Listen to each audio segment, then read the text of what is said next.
नमस्कार दोस्तों, आप सबका स्वागत है हमारे चैनल पर। सीता माता का हरण करने वाले लंका नरेश रावण को दुराचारी, दुष्ट और अधर्मी की संज्ञा दी गई है। लेकिन आज हम आपको ऐसे प्रसंग के बारे में बताएंगे जो रावण के संस्कारी और निष्ठावान होने का परिचय देगा।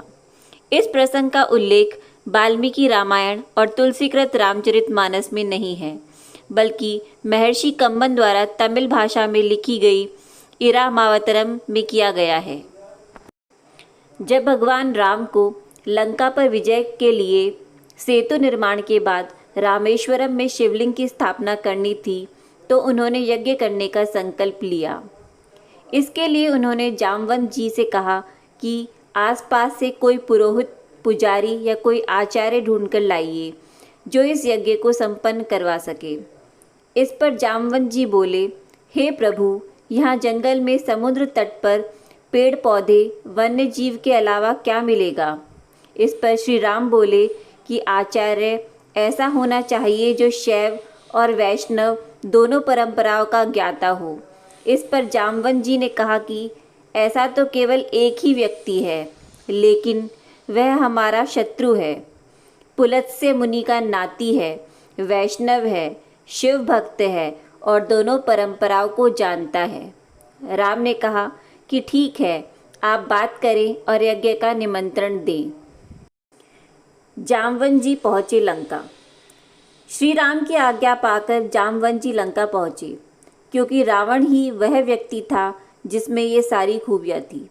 जब रावण को पता लगा कि जामवंत जी लंका आए हैं, तो वह काफ़ी उत्सुक हो गया।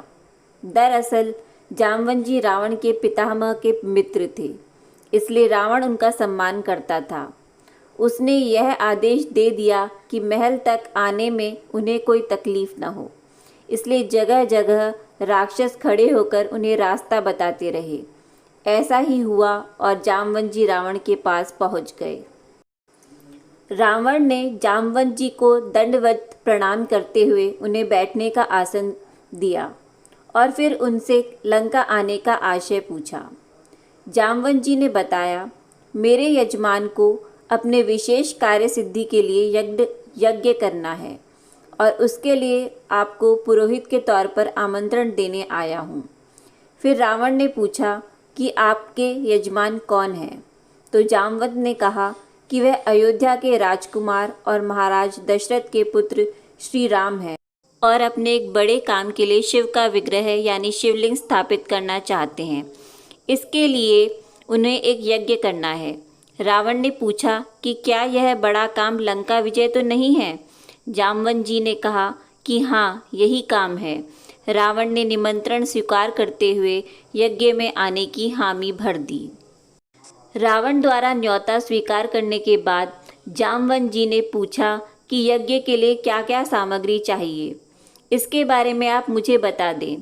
इस पर रावण बोला कि जब यजमान वनवासी हो तो शास्त्रों के अनुसार यह पुरोहित का कर्तव्य है कि वह सभी सामान की व्यवस्था करे।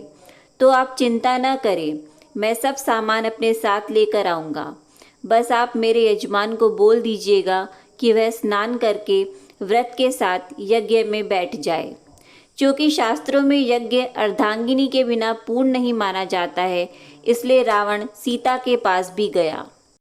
रावण ने अशोक वाटिका में पहुंचकर सीता को बताया कि तुम्हारे पति राम लंका पर विजय के लिए यज्ञ करना चाहते हैं और पुरोहित मुझे चुना है, तो यज्ञ की सारी व्यवस्था के साथ उनकी अर्धांगिनी को भी उपलब्ध करवाना मेरा कर्तव्य है। इसलिए तुम इस पुष्पक विमान में बैठ जाओ, लेकिन ध्यान रखना कि वहाँ भी तुम मेरी कैद में ही रहोगी। यह सुनकर देवी सीता ने रावण को आचार्य मानकर प्रणाम किया और बोला कि जो मेरे स्वामी के आचार्य हैं वह मेरे भी आचार्य हुए। रावण ने भी सीता को अखंड सौभाग्यवती भव का आशीर्वाद दिया। उसके बाद रावण आचार्य के तौर पर देवी सीता को लेकर यज्ञ करवाने के लिए पहुंच गए। फिर हनुमान जी को पूजा के लिए शिवलिंग लाने को भेजा गया। पूजा में देर होने लगी तो आचार्य रावण ने कहा कि और विलंब नहीं किया जा सकता। फिर देवी सीता ने विलंब किए बिना समुद्र तट पर अपने हाथ से ही मिट्टी का शिवलिंग बना दिया और उसकी ही स्थापना कर दी गई, जो कि आज भी भगवान शिव के 11 ज्योतिर्लिंगों में से एक है। फिर कुछ देर बाद हनुमान जी भी अपना शिवलिंग लेकर आ गए, तो राम ने कहा कि अब तो शिवलिंग की स्थापना हो चुकी है। तब भी हनुमान जी नहीं माने, तो राम ने कहा, आप इस शिवलिंग को हटाकर अपना वाला शिवलिंग यहाँ रख दें। लेकिन हनुमान जी उस शिवलिंग को नहीं हिला सके, तो उनका वाला शिवलिंग भी वहीं पास में ही स्थापित कर दिया गया। आज भी हनुमान जी द्वारा स्थापित शिवलिंग वहाँ स्थित है, जिसे हनुमानेश्वर के नाम से जाना जाता है। यज्ञ संपन्न होने के बाद राम और सीता ने आचार्य रावण को प्रणाम किया और दक्षिणा मांगने को कहा। रावण ने कहा कि आप वनवासी हैं, तो मैं आपसे दक्षिणा नहीं ले सकता।